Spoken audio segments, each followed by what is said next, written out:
शेर की शादी थी, उसने लोमड़ी को कहा काट बांटो, ठीक है, और बोला कोई घटिया और नीच खानदान का जानवर नहीं आना चाहिए, मैं जंगल का बादशाह हूँ, सारे अपर लेवल वो आए, भेड़िया आए और अल्लाह आपका चीता आए, उसको बिल्कुल इनवाइट किया, उसको मेहमान खुसूसी बनाया जाएगा, हाथी को भी परमिशन है आने की।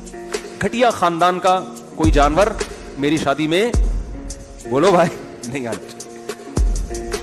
अब जब शादी हुई है, शेर दूल्हा बन के शेरनी साथ में स्टेज पे बैठी हुई है, बारात आई तो चूहा नाच रहा है, उसमें बड़े स्टाइल के साथ नाच रहा है। शेर को उस वक्त तो बर्दाश्त कर लिया शेर ने भी, बारात खराब ना हो जाए ना कहीं।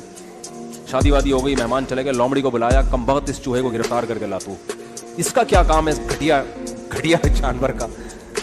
चूहे को जब गिरफ्तार करके लाया गया, चूहे से पूछा तुझे शर्म नहीं आती, जंगल के बादशाह की शादी में तू बगैर इनविटेशन के आ गया है। चूहा कहता है ज्यादा शोर ना मचा, शादी से पहले मैं भी शेर ही था।